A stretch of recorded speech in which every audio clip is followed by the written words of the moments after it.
Welcome.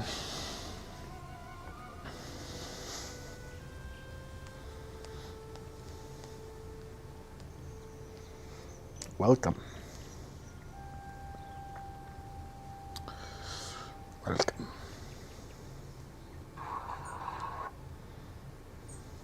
Welcome.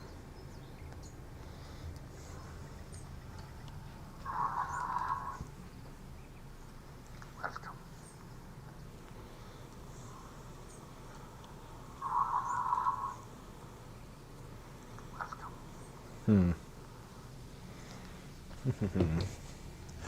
Make sure the audio's all good. Do want to be able to hear the music. All right.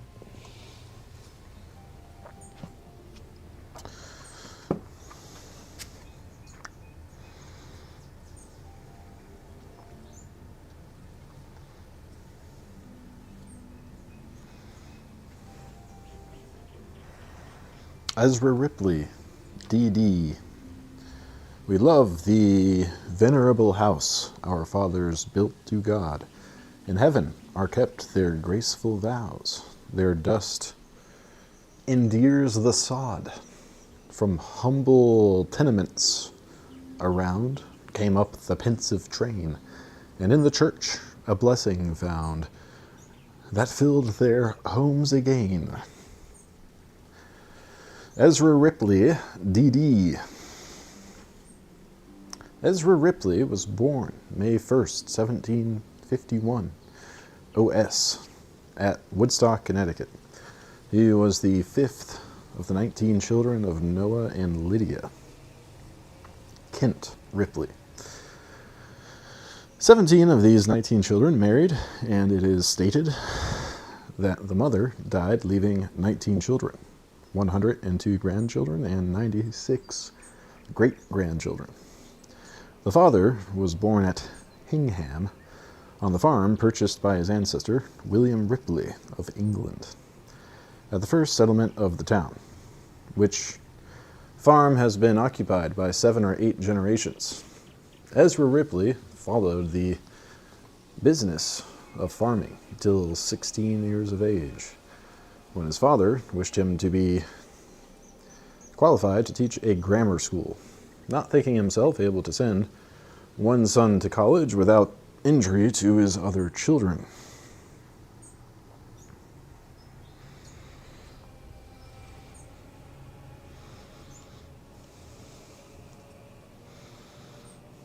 With this view, the father agreed with the late Reverend Dr. Forbes of Gloucester, then minister of North Brookfield, to fit Ezra for college by the time he should be 21 years of age, and to have him labor during the time sufficiently to pay for his instruction, clothing, and books. But when fitted for college, the son could not be contented with teaching, which he had tried the preceding winter. He had early manifested a desire for learning and could not be satisfied without a public education, always inclined to notice. I forgot to read the first part of this. Oh well. Ezra Ripley is Emerson's step-grandfather. Always inclined to notice ministers and frequently attempting, when only 5 or 6 years old, to imitate them by preaching. Now that he had become a professor of religion, he had an ardent desire to be a preacher of the gospel. He had to encounter great difficulties, but through a kind providence and the patronage of Dr. Forbes, he entered Harvard University, July 1772. The commencement of the Revolutionary War greatly interrupted his education at college. In 1775, in his senior year, the college was removed from Cambridge to this town. The studies were much broken up. Many of the students entered the army. and the class never returned to Cambridge. There were an unusually large number of distinguished men in this class of 1776. Christopher Gore, governor of Massachusetts and senator in Congress. Samuel Sewell, Chief Justice of Massachusetts. George Thatcher, Judge of the Supreme Court. Royal Tyler, Chief Justice Royal Tyler, Chief Justice of Vermont, and the late learned Dr. Prince of Salem. Mr. Ripley was ordained minister of Concord November 7th, 1778. He married November 16th, 1780, Mrs. Phoebe Bliss Emerson, then a widow of 39 with 5 children. They had 3 children. Sarah, born August 18th, 1781. Samuel, born May 11th, 1783. Daniel Bliss, born August 1st, 1784. He died September 21st, 1841. To these facts, gathered chiefly from his own diary and stated nearly in his own words, I can only add a few traits from memory. He was identified with the ideas and forms of the New England Church, which expired about the same time with him, so that he and his coevals seemed the rear guard of the great camp and army of the Puritans, which, however, in its last days declining into formalism, in the heyday of its strength, had planted and liberated America. It was a pity that his old meeting house should have been modernized in his time. I am sure all who remember both will associate his form with whatever was grave and droll in the old, cold, unpainted, uncarpeted, square-pewed meeting house with his 4 iron-gray deacons in their little box under the pulpit, with Watts hymns, with long prayers rich with the diction of ages, and not less with the report, like musketry, from the movable seats. He and his contemporaries, the old New England clergy, were believers in what is called a particular providence. Certainly, as they held it, a very particular providence, following the narrowness of King David and the Jews, who thought the universe existed only or mainly for their church and congregation.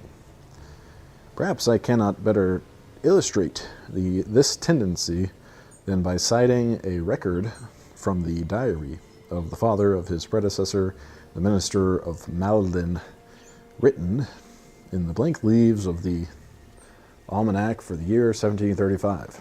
The minister writes against January 31st, bought a shay for 27 pounds, 10 shillings. The Lord grant it may be a comfort and blessing to my family. In March following, he notes,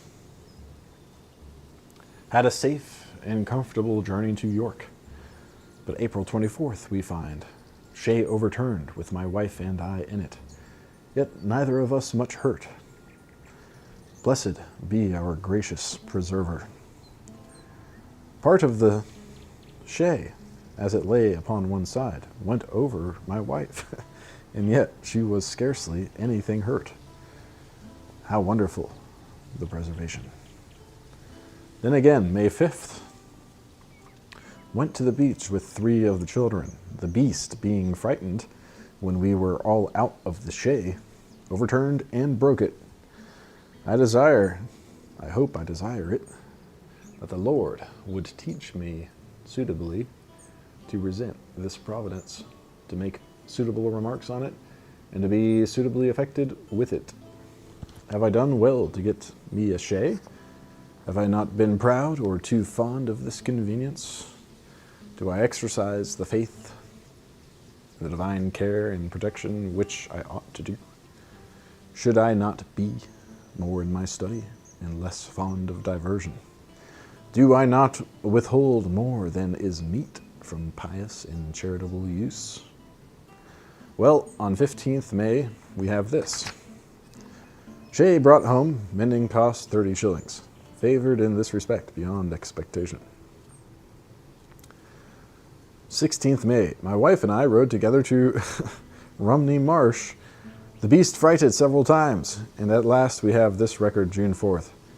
Disposed of my shay to Reverend Mr. White. The same faith made what was strong and what was weak in Dr. Ripley and his associates. He was a perfectly sincere man, punctual, severe, but just and charitable. And if he made his forms a straitjacket to others, he wore the same himself all his years. Trained in this church and very well qualified by his natural talent to work in it, it was never out of his mind. He looked at every person and thing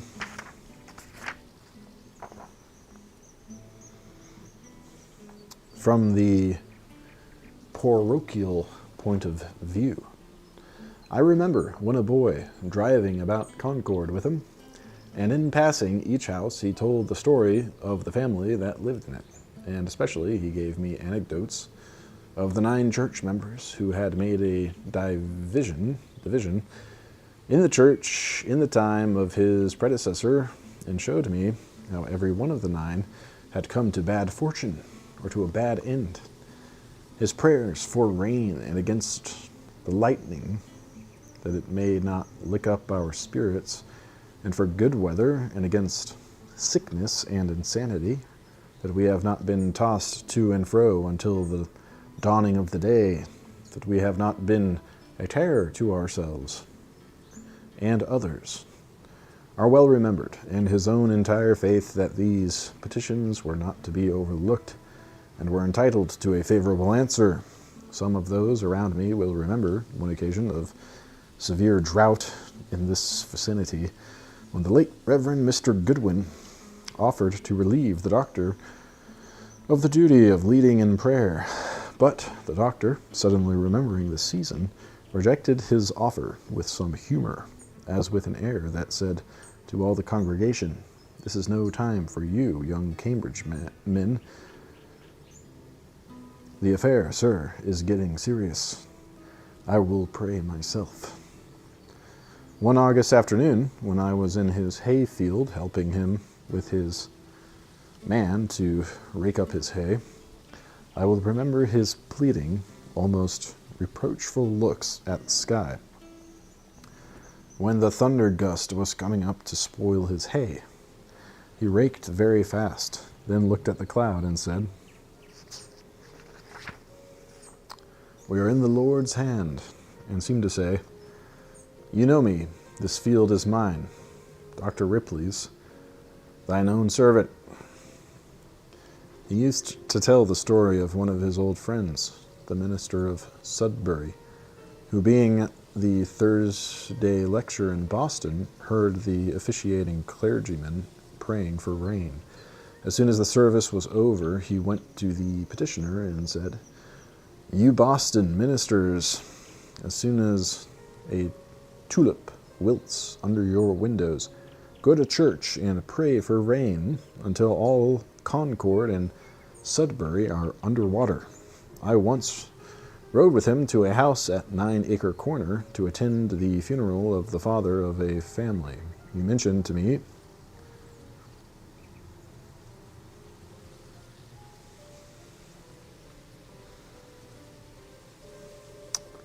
on the way his fears that the oldest son, who was now to succeed to the farm, was becoming intemperate. We presently arrived, and the doctor addressed each of the mourners separately. "Sir, I condole with you. Madam, I condole with you. Sir, I knew your great-grandfather. when I came to this town, your great-grandfather was a substantial farmer in this very place, a member of the church, and an excellent citizen. Your grandfather followed him and was a virtuous man. Now your father is to be carried to his grave full of labors and virtues. There is none of that large family left but you, and it rests with you to bear up the good name and usefulness of your ancestors. If you fail, Ichabod, the glory is departed. Let us pray. Right manly he was, and the manly thing he could always say. I can remember a little speech he made to me when the last tie of blood which held me and my brothers to his house was broken by the death of his daughter. He said on parting, I wish you and your brothers to come to this house as you have always done. You will not like to be excluded. I shall not like to be neglected. When put, Miriam, after his release from the state prison, had the effrontery to call on the doctor as an old acquaintance in the midst of general conversation, Mr. Frost came in, and the doctor presently said, Mr. Merriam, my brother and colleague, Mr. Frost, has come to take tea with me. I regret very much the causes, which you know very well, which make it impossible for me to ask you to stay and break bread with us. With the doctor's views, it was a matter of religion to say thus much. He had a reverence and love of society, and the patient, continuing courtesy, carrying out every respectful attention to the end, which marks what is called the manners of the old school. His hospitality obeyed Charles Lamb's rule and ran fine to the last. His partiality for ladies was always strong. He was by no means abated by time. He claimed privilege of years, was much addicted to kissing, spared neither maid, wife, nor widow, and, as a lady thus favored remarked to me, seemed as if he was going to make a meal of you. He was very credulous, and as he was no reader of books or journals, he knew nothing beyond the columns of his weekly religious newspaper, the tracts of his sect, and perhaps the Middlesex yeoman. He was the easy dupe of any tonguey agent, whether colonizationist or anti-papist, or charlatan of iron combs, or tractors, or phrenology, or magnetism, who went by. And the time when Jack Downing's letters were in every paper, he repeated to me at table some of the particulars of that gentleman's intimacy with General Jackson, in a manner that betrayed to me at once that he took the whole for fact. To undeceive him, I hastened to recall some particulars to show the absurdity of the thing, as the Major and the President going out skating on the Potomac, etc. Why, said the doctor with perfect faith, it was a bright moonlight night. And I am not sure that he did not die in the belief in the reality of Major Downing. Like other credulous men, he was opinionative, and as I well remember, a great browbeater of the poor old fathers who still survived from the 19th of April to the end that they should testify to his history as he had written it. He was a man so kind and sympathetic, his character was transparent, and his merits so intelligible to all observers, that he was very justly appreciated in this community. He was a natural gentleman, no dandy, but courtly, hospitable, manly, and public-spirited. His nature, social, his house open to all men. We remember the remark made by the old farmer who used to travel hither from Maine, that no horse from the eastern country would go by the doctor's gate. Travelers from the west and north and south bear the like testimony. His brow was serene and open to his visitor, for he loved men, and he had no studies, no occupations, which company could interrupt. His friends were his study, and to see them loosened his talents and his tongue. And to see them loosened his talents and his tongue. In his house dwelt order and prudence and plenty. There was no waste and no stint. He was open-handed and just and generous. Ingratitude and meanness in his beneficiaries did not wear out his compassion. He bore the insult, and the next day his basket for the beggar. His horse and chaise for the cripple were at their door. Though he knew the value of $1 as well as another man, yet he loved to buy dearer and sell cheaper than others. He subscribed to all charities, and it is no reflection on others to say that he was the most public-spirited man in the town. The late Dr. Gardiner, in a funeral sermon on some parishioner whose virtues did not readily come to mind, honestly said he was good at fires. Dr. Ripley had many virtues, and yet all will remember that even in his old age, if the firebell was rung, he was instantly on horseback with his buckets and bag.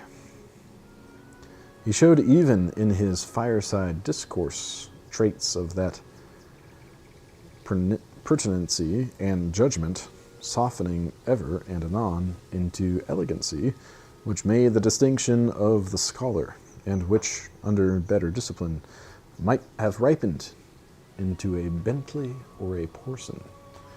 He had a foresight when he opened his mouth of all that he would say, and he marched straight to the conclusion in debate. In the vestry of the Lyceum, the structure of his sentences was admirable, so neat, so natural, so terse. His words fell like stones, and often, though quite unconscious of it, his speech was a satire on the loose, voluminous, draggle-tail periods of other speakers. He sat down when he had done. A man of anecdote, his talk in the parlor was chiefly narrative.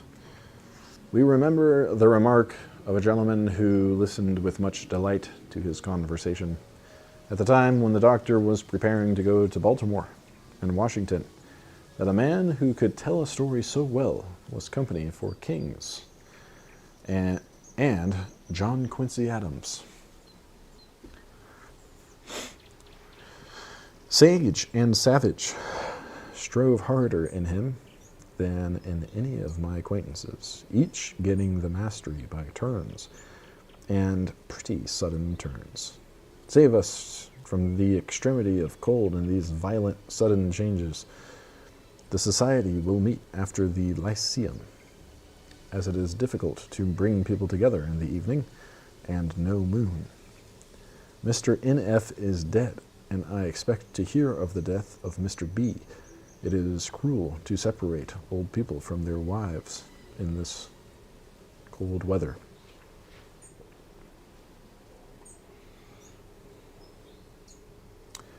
With a very limited acquaintance with books, his knowledge was an external experience, an Indian wisdom, the observation of such facts as country life for nearly a century could supply. He watched with interest the garden, the field, the orchard, the house and the barn, horse, cow, sheep and dog, and all the common objects that engage the thought of the farmer. He kept his eye on the horizon and knew the weather like a sea captain. The usual experiences of men, birth, marriage, sickness, death, burial, the common temptations, the common ambitions. He studied them all, and sympathized so well in these that he was excellent company and counsel to all, even the most humble and ignorant. With extraordinary states of mind, with states of enthusiasm or enlarged speculation, he had no sympathy. He pretended to none. He was sincere, and kept to his point, and his mark was never remote. His conversation was strictly personal, and apt to the party and the things.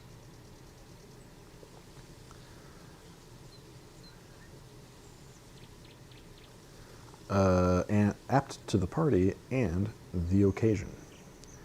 An eminent skill he had in saying difficult and unspeakable things, in delivering to a man or a woman that which all their other friends had abstained from saying, in uncovering the bandage from a sore place, and applying the surgeon's knife with a truly surgical spirit.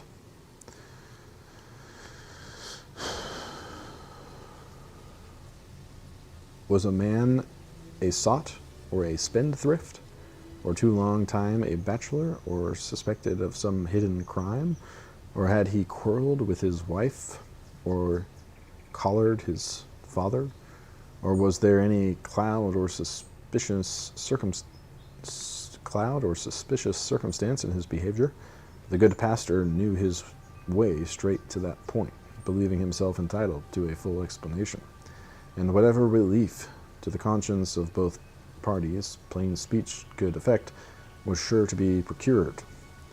And all such passages he justified himself to the conscience, and commonly to the love of the persons concerned. He was the more competent to these searching discourses from his knowledge of family history. He knew everybody's grandfather, and seemed to address each person rather as the representative of his house and name than as an individual. In him have perished more local and personal anecdotes of this village and vicinity than are possessed by any survivor. This intimate knowledge of families, and this skill of speech, and still more his sympathy, made him incomparable to his parochial visits, and in his exhortations and prayers. He gave himself up to his feelings, and said on the instant the best things in the world. Many and many a felicity he had in his prayer, now forever lost, which defied all the rules of the rhetoricians.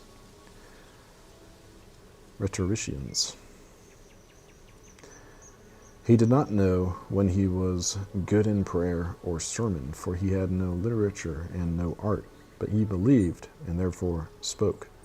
He was eminently loyal in his nature, and not fond of adventure or innovation. By education, and still more by temperament, he engaged to the old forms of the New England church, not speculative, but affectionate, devout, but with an extreme love of order. He adopted heartily, though in its mildest form, the creed and catechism of the fathers, and appeared a modern Israelite in his attachment to the Hebrew history and faith. He was a man very easy to read, for his whole life and conversation were consistent. All his opinions and actions might be securely predicted by a good observer on short acquaintance. My classmate at Cambridge, Frederick King,